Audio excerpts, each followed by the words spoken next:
Hello commerce student, आप सभी का स्वागत है इस चैनल पे। आइए, बीकॉम फर्स्ट ईयर के अगर आप स्टूडेंट हैं तो आपको हमारे चैनल से जुड़ जाना है और अपनी तैयारी को यहाँ से फ्री ऑफ कॉस्ट कर सकते हैं। मैं अभी ऑनर्स पेपर बिजनेस मैथ पढ़ा रहा हूँ आपको। इसका बहुत सारा चैप्टर, बहुत सारे क्वेश्चन हमने कंप्लीट कर रखा है इस चैनल पे। आपको ये चैनल देखना चाहिए। आप इस चैनल के प्लेलिस्ट को चेक करिए, आपको आपके एग्ज़ाम के लिए बहुत सारे वीडियो मिल जाएंगे। तो अभी जो चैप्टर फिलहाल हमने स्टार्ट किया था, फर्स्ट वीडियो हमने अपलोड कर दिया, सेकंड वीडियो होगा ये रेशियो एंड प्रोपोर्शन।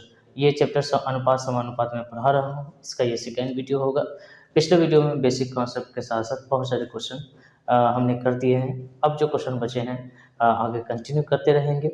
तो आइए आज की क्लास को शुरू करते हैं। शुरू करने से पहले फिर से मैं कहना चाहता हूँ कि आप अपने इस चैनल को सब्सक्राइब कर लीजिए और अपनी तैयारी को यहाँ से फ्री ऑफ कॉस्ट कर सकते हैं और अपने दोस्तों तक भी शेयर करिए। आपके जितने भी ग्रुप्स हैं उसमें शेयर कर दीजिए ताकि आपके इस चैनल का भी मदद आपके ज़रिए हो सके। और चलिए तो फिर क्लास शुरू करते हैं। तो चलिए अब क्वेश्चन देखते हैं। आपके स्क्रीन पर क्वेश्चन आएगा, आपको क्वेश्चन पढ़ना है, ठीक है। क्वेश्चन जब तक नहीं पढ़ेंगे तब तक आपको सॉल्यूशन समझ में नहीं आएगी। मैं बार बार आपको कहता हूँ और हमेशा अपने बच्चों को कहता हूँ कि आप क्वेश्चन पे को पढ़ने पे ज़्यादा वक्त दीजिए, क्योंकि आपके एग्जामिनेशन हॉल में सिर्फ आपका क्वेश्चन होगा, ना हम होंगे, ना ये वीडियो होगा, ना आपका सोल्यूशन होगा, सिर्फ क्वेश्चन होगा। इसलिए क्वेश्चन को पढ़ना बहुत लाजमी है। आप जब तक क्वेश्चन नहीं पढ़ेंगे तब तक आप सोल्यूशन तक नहीं पहुँच पाएंगे। अगर आप क्वेश्चन को समझ लेते हैं तो 50% आंसर तो खुद बना सकते हैं आप समझ रहे हैं मेरी बात को। चलिए, मैंने 5 तक क्वेश्चन करवा दिया था, ठीक है। छठा क्वेश्चन देखिएगा। 5 नंबर क्वेश्चन मैंने एचडब्ल्यू के तौर पे दिया था। बहुत दुख की बात यह है कि आपने ट्राई तक नहीं किया, आपको करना चाहिए। पिछला वीडियो देखिए, 4 नंबर क्वेश्चन जैसे हमने बताया था वैसे क्वेश्चन 5 नंबर है। ये हमारे हाथ में डॉक्टर BN गुप्ता की बुक है, आप मार्केट से परचेज करिए और खुद से तैयारी कर लीजिए। किसी टीचर की कोई ज़रूरत नहीं है आपको, ठीक है। बस हमारा वीडियो देखते रहिए, चलिए, और वो भी फ्री ऑफ कॉस्ट, पैसे लगाने की कोई ज़रूरत नहीं। चलिए छठा क्वेश्चन हम देखते हैं। क्वेश्चन देखिए, पढ़िए। कैसा सुनील राजेश से 5 वर्ष बड़ा है। सुनील राजेश से 5 वर्ष बड़ा है। 2 बातें हैं, एक सुनील नाम का व्यक्ति है और एक राजेश नाम का व्यक्ति है। राजेश जितने साल का है उससे सुनील 5 साल ज़्यादा बड़ा है, ठीक है। मतलब ये है कि राजेश अगर 50 साल का है तो सुनील 55 साल का होगा। राजेश 10 साल का है तो ये 15 साल का होगा, ये 5 साल का है तो 10 साल का होगा, ये 1 साल का है तो ये 6 साल का होगा, ये 2 साल का है तो ये 7 साल का होगा, ठीक है। अगर ये x है तो ये x + 5 होगा। ये बात आप समझ में, इतना समझ में आ गया। देखिए, रिलेशंस बनाना सीखिए। क्वेश्चन सॉल्यूशन तब होता है जब क्वेश्चन का आप रिलेशन बनाते हैं और जो वैल्यू कहीं ना कहीं किसी न किसी रूप में है वहाँ तक आप पहुँच पाते हैं। तो जब वहाँ तक पहुँच पाएंगे तब तक आपका आंसर फाइंड आउट हो जाएगा तो आपका, ठीक है। चलिए, तो सुनील राजेश से 5 साल बड़ा है। ये हमको नहीं पता है भाई कि राजेश कितने साल का है, तो हमको तो मानना पड़ेगा। देखिए, हमारा जो मैथ है वो पूरा प्रोसेस पे डिपेंड करेगा। आपको 20 मार्क्स का क्वेश्चन पूछेगा और आप बताइए ट्रिकली अगर हल कर देते हैं तो नंबर नहीं मिलेंगे आपको। सारे क्वेश्चन ट्रिकली हल किए जा सकते हैं, लेकिन आपको नहीं करना है। आपको पूरा प्रोसेस लिखना है ताकि एग्ज़ाम आप दे सके। और आपका एग्ज़ाम सब्जेक्टिव है, ऑब्जेक्टिव नहीं। इसलिए सब्जेक्टिव में अच्छी तरीके से लिखना आपको आना चाहिए, ठीक है। तो आपको भाषा बना कर लिखना है, ऐसा नहीं कि ऐसे ही सॉल्व कर दिए। बिल्कुल ऐसी गलती बिल्कुल नहीं करना। कहता है सुनील राजेश से 5 वर्ष बड़ा है। 5 वर्ष बाद, भाई अभी तो ये क्लियर नहीं हुआ है कि राजेश कितने साल का है, सुनील कितने साल का है। 5 वर्ष बाद हम जाए भी तो क्यों जाए, तो हम मान लेते हैं, क्योंकि जब नहीं पता हो तो मान लीजिए आप, ठीक है। राजेश की उम्र मान लीजिए, सुनील राजेश से बड़ा है। आप मुझे बताओ किसकी पहले मानोगे, राजेश की पहले मानोगे, ठीक है। सुनील राजेश से बड़ा है तो पहले तो राजेश के बारे में पता होना चाहिए, तब सुनील के बारे में पता चलेगा। तो मान लेंगे कि माना कि राजेश की वर्तमान उम्र, आप ऑनर्स पेपर देने जा रहे हैं, ट्रिक का सहारा बिल्कुल ले लीजिएगा, x। तो क्या नाम है भाई राजेश के, सुनील की वर्तमान उम्र कितनी हो जाएगी,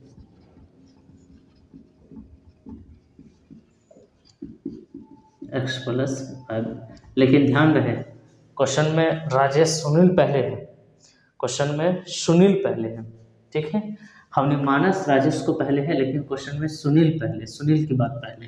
राजेश से 5 वर्ष बड़ा है सुनील, तो राजेश हमने एक्स माना, तो सुनील x+5 हो गया। ठीक है, आगे रेशियो में सुनील पहले रहेगा, क्योंकि क्वेश्चन में सुनील पहले है। ठीक है, आगे बढ़िए, समझ में आ गया। कहता है 5 वर्ष बाद, तो चलिए भाई 5 वर्ष बाद। एक बात मुझे बताओ कि अगर तुम 20 साल के हो तो 5 साल के बाद कितने हो जाओगे? 25 साल। 10 साल के बाद कितने हो जाओगे? 30 साल। ऐसे ही चलेगी। तो 5 वर्ष बाद राजेश की उम्र कितनी हो जाएगी? x+5। ठीक है भाई, सुनील की कितनी हो जाएगी? बताओ बताओ। जैसे जैसे क्वेश्चन कह रहा है वैसे वैसे तो मैं कर रहा हूँ, इसमें कोई शक नहीं। ये इसका उम्र है, 5 साल और ऐड कर दिया तो ये हो जाएगा x+2। ठीक है भाई, क्या हो गया? ये राजेश और सुनील, लेकिन ध्यान रहे सुनील एक क्वेश्चन में पहले है। ठीक है, ये हमने राजेश की उम्र को माना था ताकि सुनील की उम्र पता कर सके। आगे बढ़ते हैं। इनकी उम्र का योग अनुपात 5:4। अभी तक कहीं पर कोई भी रिलेशन दोनों के बीच में नहीं मिला था हमको, लेकिन अब एक रिलेशन मिल रहा है, एक इक्वेशन मिल रहा है, यहाँ से मेरा क्वेश्चन सॉल्व हो जाएगा। ठीक है, यहाँ पर कहता है कि दोनों का उम्र का अनुपात, दोनों के उम्र का अनुपात मतलब सुनील और राजेश की उम्र का अनुपात। ये अलग बात कि राजेश को हमने पहले मान लिया था, सुनील को बाद में मान लिया। इसलिए क्वेश्चन में लेकिन सुनील पहले है, इसलिए जो अनुपात होगा ना वो भी सुनील का पहले होगा। ठीक है, ये याद रखिएगा। उनके उम्र का अनुपात मतलब सुनील का उम्र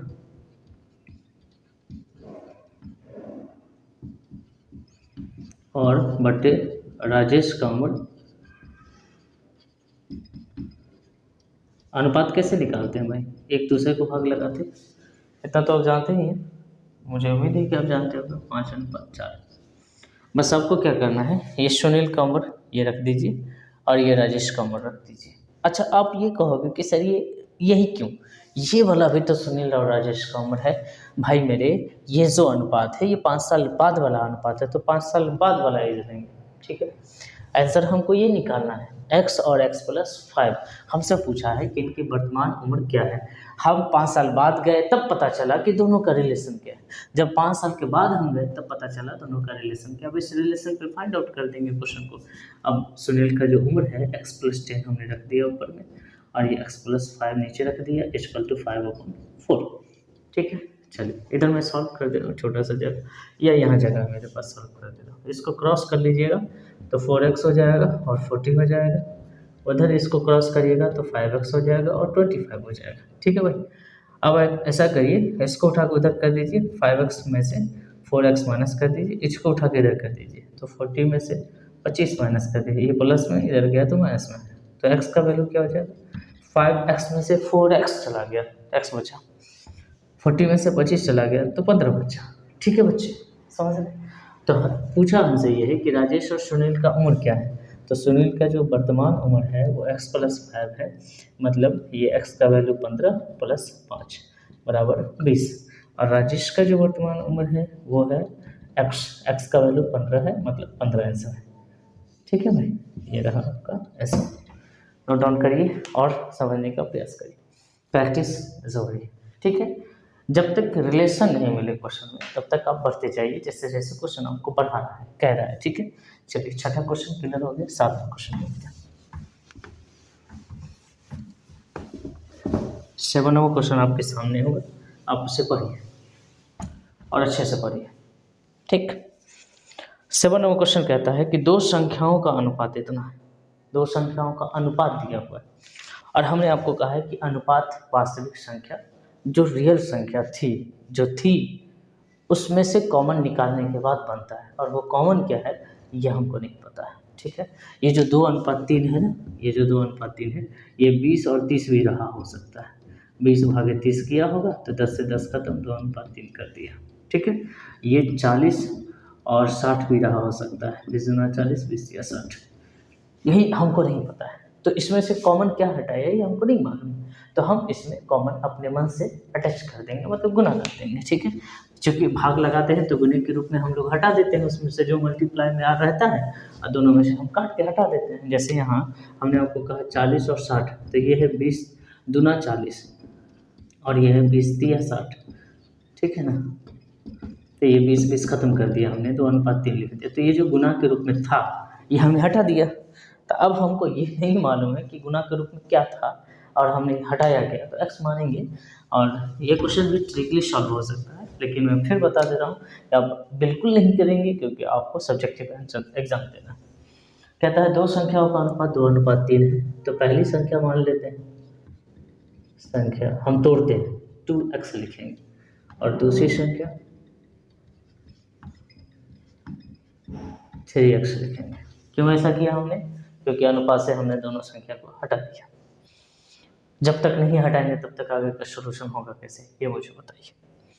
कहता है प्रत्येक में 4 घटा दिया जाए। अब दोनों में 4 घटा दीजिए। 4 घटाने के बाद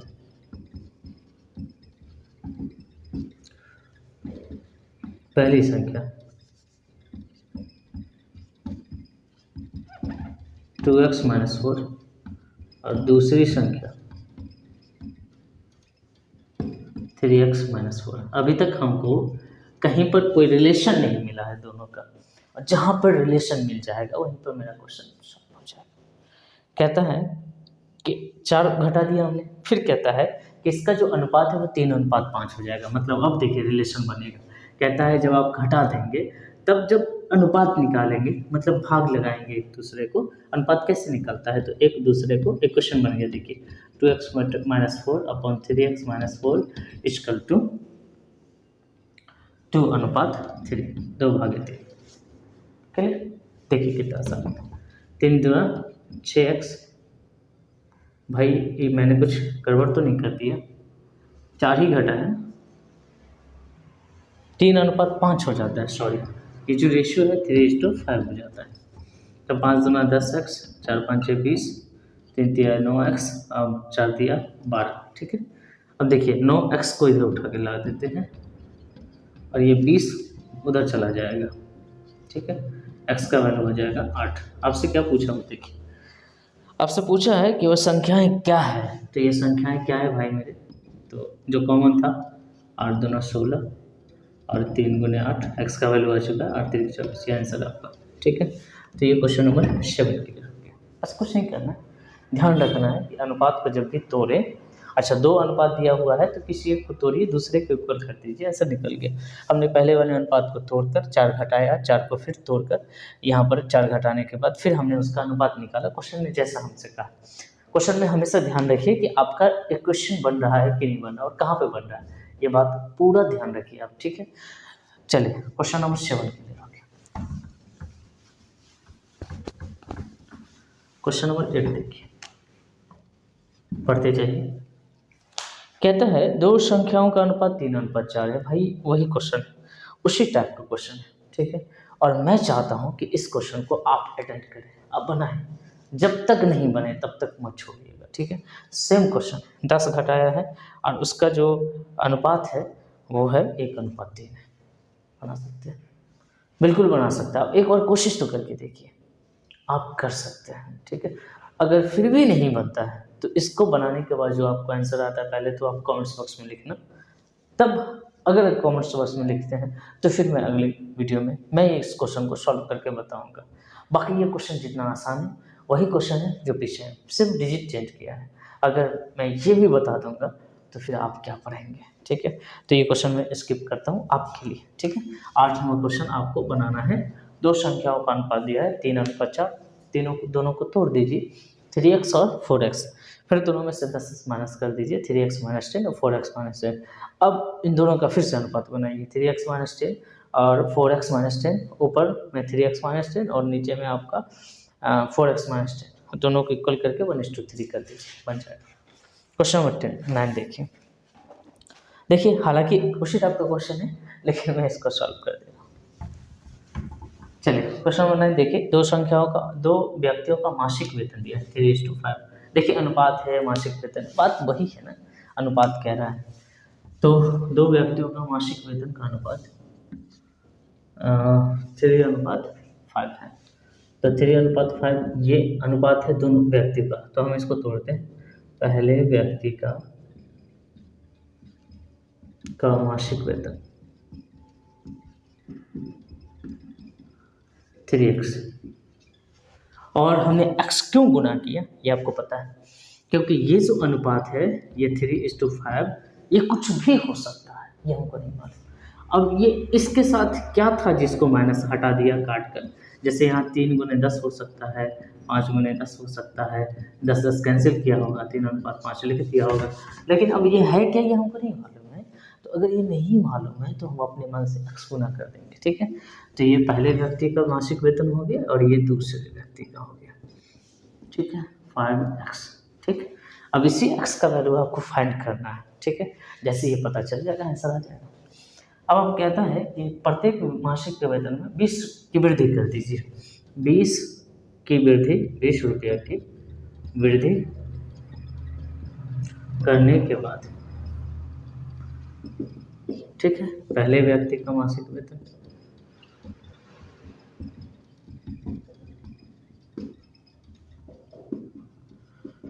3x + 20 वृद्धि कर दिया हमने जोड़ेगा, ठीक है। और दूसरे व्यक्ति का मासिक वेतन 5x + 20 जोड़ा हमने क्यों, क्योंकि वृद्धि किया। अगर माइनस करते इसका मतलब घटाया, कम किया, ठीक है। अब कहता है, अब देखिए अभी तक रिलेशन नहीं मिला भाई मेरे, जैसे क्वेश्चन कह रहे हो वैसे हम करते जा रहे हैं। कहता है दोनों का अनुपात 13:21 में बदल जाता है।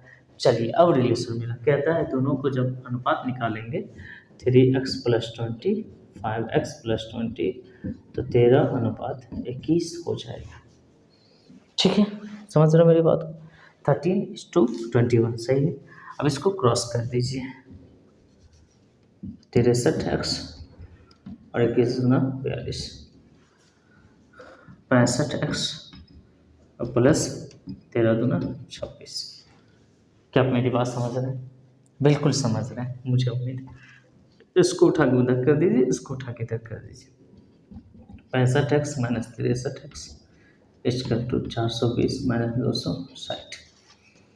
ये 2x हो जाएगा माय डियर, ये हो जाएगा 60 और ये इसे इसको काट दीजिए, x = 80। आपसे पूछा है कि दोनों का मासिक वेतन क्या है, तो इसका 3x × 80 240 और इसका हो जाएगा 5 × 80 8 × 5 40 मतलब 400, ठीक है। आप बुक खरीद लीजिए मार्केट से, और हमने सारे क्वेश्चन पढ़ा रखे हैं। एक पुरानी प्लेलिस्ट भी है और एक नई प्लेलिस्ट भी है। नई प्लेलिस्ट में हमने इम्पोर्टेंट क्वेश्चन करवाए हैं, पुराने प्लेलिस्ट में हमने लमसम सारे क्वेश्चन करवाए हैं। आप बुक परचेज करिए और घर बैठे तैयारी कर लीजिए, परेशान बिल्कुल मत होइए, और हमारी मदद आप करिए ताकि हम आपकी मदद कर सकें। आप इस वीडियो को अपने दोस्तों में पूरा फैला दीजिए और बोलिए कि भाई ये वीडियो देखो, फ्री में पढ़ लो, ठीक है। चलिए बाकी पैसे खर्च करने तो करिए। क्वेश्चन नंबर 9 खत्म हो गया। प्रैक्टिस करना है भाई, कहते हैं मैथ और मैच दोनों प्रैक्टिस की चीज़, तो बनाते रहिए, पढ़िए, स्टूडेंट बनिए, अपना समय दीजिए पढ़ाई पे। कहते हैं ए बी के आई का अनुपात 7:5 है, ठीक है भाई। आई का अनुपात हम लोग क्या करते हैं, 7:5 कर देते हैं। तो ए की आई कितने हो जाएंगे, मैंने कहा तोड़ लो, 7x, क्योंकि x क्या था इसके बीच का कॉमन फैक्टर ये हमको नहीं पता है। तो b की आई कितनी हो जाएगी, 5x। पढ़ते जाइए और समझते जाइए। आगे बढ़ते हैं। कहता है ए अपनी आय की, यहाँ जो 100 रुपया उनकी व्यय का अनुपात दिया हुआ है। देखिए कोई एक अनुपात ही तोड़ना, दूसरे अनुपात को मत तोड़ना। व्यय का जो अनुपात दिया हुआ है इसको मत तोड़ना, ठीक है। कभी भी एक क्वेश्चन में एक ही अनुपात को तोड़ना, ठीक। और x का वैल्यू आप कॉमन एक ही जगह पे रह सकता है। x का वैल्यू आप जो है एक जगह मानना, दूसरी जगह मत मान लेना। 9:8 हम इसके अनुसार हम आंसर निकालेंगे, इसको हम रिलेशन में ले आएंगे, ठीक। इससे हम रिलेशन बना लेंगे अनुपात का, ठीक। ये व्यय का अनुपात है, तो अगर हमारे पास ये व्यय के रूप में आ जाएगा तो हम दोनों का व्यय के बराबर इतना इक्वल कर देंगे, और जहाँ पर मेरा बराबर आ जाएगा वहीं पर क्वेश्चन मेरा सॉल्व हो गया। बराबर ढूंढिए, बराबर जैसे मिलेगा क्वेश्चन सॉल्व हो जाएगा आपका। कहता है कि ये अपनी व्यय में 100 रुपया की वृद्धि करता है, लेकिन नीचे में लिखा है कि ये डिक्रीज करता है इंग्लिश में, तो हम इंग्लिश को प्रायोरिटी देंगे। डिक्रीज करता है 100 रुपया अपनी व्यय में, अगर वो 100 रुपया डिक्रीज करता है और दोनों की बचत दी हुई है 400, तो तो एक बात बताइए, दोनों की बचत है, मतलब ए की भी बचत है 407 और बी की भी बचत है 400। यहाँ पर एक बात मुझे बताइए, थोड़ा सा क्वेश्चन को घुमाया है और अच्छी लेवल की क्वेश्चन है। कहता है ए बचाता है 400 रुपया, मतलब ये इनकम है और इतना रुपया बचाता है, तो अगर इनकम में से इतना रुपया घटा देंगे तो व्यय निकल जाएगा। मान लीजिए अगर आप 40 रुपया कमाते हैं और 30 रुपया बचाते हैं, तो मतलब 10 रुपया खर्च करते हैं, ठीक है। मतलब इनकम में से अगर बचत हम घटा देंगे तो व्यय का अनुपात निकल जाएगा, और जैसे कोई अनुपात रिलेशन बना सकते हैं वहीं पर मेरा क्वेश्चन सॉल्व हो जाएगा। लेकिन इसमें एक चीज़ और कहा है, कहता है कि अगर ए अपनी व्यय में 100 रुपया की कमी कर देता है, तो 100 रुपया की अगर वो कमी कर देगा तो ए की बचत जानते हैं कितना हो जाएगा? 500 रुपया हो जाएगा, नहीं हो जाएगा? 100 रुपया खर्च कम कर दीजिए तो बचत 500 रुपया हो जाएगा। और कहता है बी 200 रुपया बढ़ा देता है, ठीक है, तो 200 रुपया अगर ये व्यय बढ़ा देता है तो इसकी बचत मात्र 200 रुपया हो जाएगी। Question solve. देखिए बचत इसमें से निकालिए, ए की व्यय, ठीक है, 7x इतना बचाता है, व्यय पर बैठाएंगे हम बी की व्यय 5x - 200। समझ में आया आपको? ये अनुपात दिया था, ये भी अनुपात है, तो हम इसके इक्वल बैठाएंगे, तो इसके इक्वल ये व्यय का अनुपात है, तो हमको व्यय लाना पड़ेगा। व्यय लाने के लिए ए की आय में से उसकी बचत को माइनस करना पड़ेगा। कितना बचाता है? इतना में इतना बचाता है, इतना खर्च कर लेता है, तो इतना में इतना बचाता है, 500 बचाता है, तो इतना में से इसको माइनस कर देंगे। बी इस तरीके से कर सकते हैं। अब दोनों का आपको अनुपात दिया हुआ है, 7x - 500 अपॉन 5x - 200, बच्चे मेरे 9/8, 8 7 56x, 8 5 40, 4000, 9 5 45x, 9 2 1800, ठीक है। इसको उठा के इधर कर देते हैं, इक्वल है ये बीच में, इसको उठा के इधर कर देते हैं। 56 में से -45x और 4000 उधर चला जाएगा, 4000 - 1800, ये हो जाएगा 2200, इधर हो जाएगा 11x, 11 दूना 22, 200, x का वैल्यू 200, ठीक है। 56 में से 11 55 45 माइनस कर दीजिए, अगर आपको नहीं शक आ रहा है तो माइनस करके चेक कर लीजिए, और 4000 में से 1800 माइनस करिए तो 2200 आएगा। तो 11000, 11 दूना 22, x का वैल्यू 200 है। तो ये यही आपसे पूछा है कि ए की आय कितना है, तो 7 दूना 1400 और बी की आय हो जाएगी 5 दूने 200, 1000, ठीक है। और आंसर में अच्छा से बना के लिख दीजिए, ए की आय 1400 और बी की आय 1000, ठीक है। एक्सरसाइज ये कंप्लीट हो गया है। अब अगले एक्सरसाइज में हम लोग पढ़ेंगे, ठीक है, ये नेक्स्ट वीडियो में। आपको अपने दोस्तों तक शेयर करिए, और व्यूज़ आप जितना ला सकते हैं, आप पर्सनली इस बात पे मेहनत करिए कि हम अपने चैनल के लिए कुछ कर सकते हैं। आप अगर अच्छे खासे शेयर करेंगे तो अच्छे खासे व्यूज़ आएंगे, और जब अच्छे खासे व्यूज़ आएंगे तो हम आपके लिए वीडियो जल्दी जल्दी लेकर आएंगे। अच्छे व्यूज़ नहीं देंगे आप तो हम भी वीडियो आराम से लेकर आएंगे। इसलिए आप अपनी मदद खुद करें, आप इस वीडियो को ज़्यादा से ज़्यादा अपने दोस्तों तक शेयर करें। मेरी आपसे इल्तिजा है, आपसे रिक्वेस्ट है, ठीक है। तो ये वीडियो कैसा लगा आप कमेंट्स बॉक्स में ज़रूर बताइएगा, और एक जो क्वेश्चन हम आपको दिए हैं उस क्वेश्चन का आंसर कमेंट्स बॉक्स में आना चाहिए, ठीक है। मिलते हैं नेक्स्ट वीडियो में, बाय बाय, टेक केयर और कंटिन्यू पढ़ते रहिए।